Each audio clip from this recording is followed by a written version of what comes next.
we got some playoff basketball, baby. And it has been a wild playoff so far, man. We're going to go ahead, and if you see the screen on here, we're going to go ahead and go from left to right over here. We're going to go ahead and start with the absolute beatdown that happened the other night with the Memphis Grizzlies and the Oklahoma City Thunder. Man, John Moran, he says, I don't think we'll ever play that bad again. And most people are like, I don't think you can ever play that bad again. Yeah. See, Mike, I agree with him there. Was that? 51 points, the fifth worst loss in NBA playoffs history. What the hell happened? Dude, no scoring. There was no scoring from Memphis at all. OKC was having a defensive juggernaut game.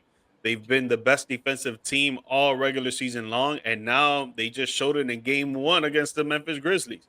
And the Grizzlies, man, in my opinion, they don't deserve to be there. They shouldn't be there at all, honestly. Yeah. But John Morant went 6 for 17, 1 for 6 in three-pointers. He only made 17 points. Anybody else in the starting unit in double digits? Negative. Not even Jaren Jackson Jr. That a lot of people like to say that Jaren Jackson Jr. is better than my guy, Bam Adebayo. You could throw that out the window. That boy is not better than him. He went 2 for 13, 0 for 4 in three-pointers, only had 4 points and only 3 rebounds. Supposed to be a defensive stopper, right? But look, Chet Holmgren had 19 points on the other end. Jalen Williams had 20 points.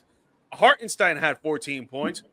The MVP, Shea Gilgeous-Alexander, only had 15 points, and they still won by almost 50 points. That's what I find the most impressive about this entire thing is the fact that Shea Gilgeous-Alexander only had 15 points. The rest of the supporting cast was able to carry the load, and they still won by 51 points. That is just an absolute beatdown. This series, I believe, is over. I don't foresee them actually getting a game at all. I think that Oklahoma City is just that good. And honestly, I think that a lot of people were impressed with that, besides the fact that it's 51 points, fluke games happen, crazier stuff happens. But I think the biggest thing with Oklahoma City is everybody wanted to see, can these guys be mature enough and do it? They're a really young team. And I think going out there and putting on a show like that really shows the fact that they are the real deal, and they are for real this year. Because last year they couldn't make it. It just seemed like they weren't ready. And I think that loss, sometimes a loss is better than a win, if you will, when it comes to some of these guys and these teams. And they just look so much better than I think than people expected them to look. Yeah. So for each game that we're gonna go through tonight, and then the next episode after that, because the playoffs are going to be going on until June and the NBA Finals comes around, right? So I want to talk about, what does OKC or Memphis or any other matchup that we go on, but just right now with them, what does Memphis need to do differently from game 1 to game 2, and what does OKC need to do differently from game 1 to game 2? Well, I'll start with the easy one. I think OKC needs to do nothing different. Just come out and play exactly the same. Play aggressive and don't get complacent. You did just put on a 51-point show, and that's amazing. But do it again and do it again. You know what I'm saying? Don't all of a sudden get complacent because you guys got that huge one. And then also, I think in the opposite goes for Memphis. Memphis, yes, you just got beat down. There is no way around it. That is embarrassing as hell. But what are you going to do about it? You're going to step up and all of a sudden you're going to just let them walk all over you like that? Or you're going to step up and this is the playoffs and realize the fact that, hey, you guys did make the playoffs. You had to work your way to get here. Great. You had to go through the play-in. But you guys are a team. You guys are grown men, and it's time to step up. So I think that's what Memphis needs to come in and play the dog mentality of the old Memphis days where they were just absolute grinders. So if I'm Memphis, that game is done. That game was done in the first half. You know what I mean? You guys should be well rested because it wasn't like you're doing much. And so I think that they need to come back out and for the next game and just flat out forget about the past and move forward. It's playoffs. That's why they make series. Just because you lose game 1 doesn't necessarily mean you lose the series.